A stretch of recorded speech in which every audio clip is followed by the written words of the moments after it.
Headlines brought to you by Chitale बंधू.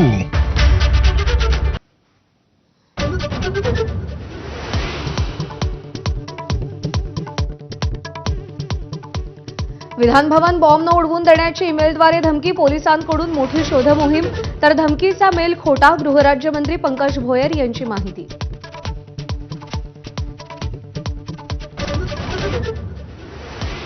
Share बाजार, high court, metro, बँका उडवून देण्याची ही धमकी, पोलिसांचा कसून तपास. सभापती राम शिंदेंची माहिती.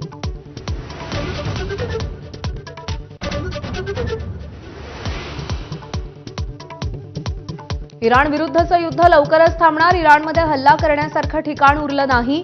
अमेरिकेनं युद्ध जिंकलं, राष्ट्राध्यक्ष डोनाल्ड ट्रम्प यांचं वक्तव्य.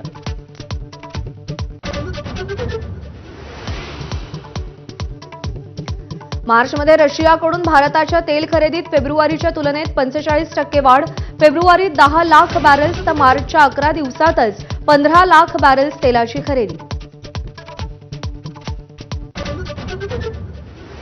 इराणच्या शाळेवरील हल्ल्यासाठी अमेरिका जबाबदार, लष्करी तपासात बाब समोर आल्याचं CNN आणि न्यूयॉर्क टाइम्सचं वृत्त. हल्ल्यामुळे 160 पेक्षा जास्त शाळकरी मुलींचा मृत्यू.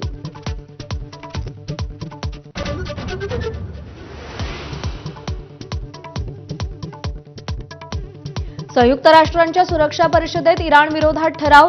इराणच्या आखाती हल्ल्यांविरोधातील ठराव एकमतानं मंजूर. 15 पैकी 13 देशांनी ठरावाच्या बाजूने मतदान केलं.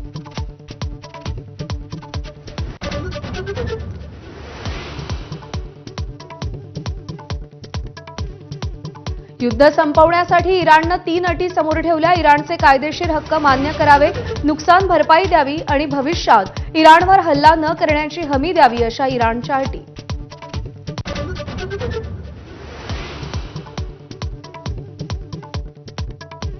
गॅस तुटवड्याचा कोल्हापुरातील महालक्ष्मी अन्नछत्रालाही फटका.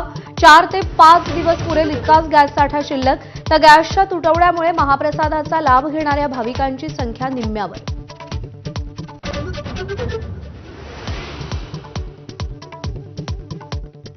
शिवसेना पक्ष चिन्हावर आज सुप्रीम कोर्टात सुनावणी. आमदार पात्रता प्रकरणी विधानसभा अध्यक्षांनी दिलेल्या निर्णयाला ठाकरे सेनेकडून आव्हान.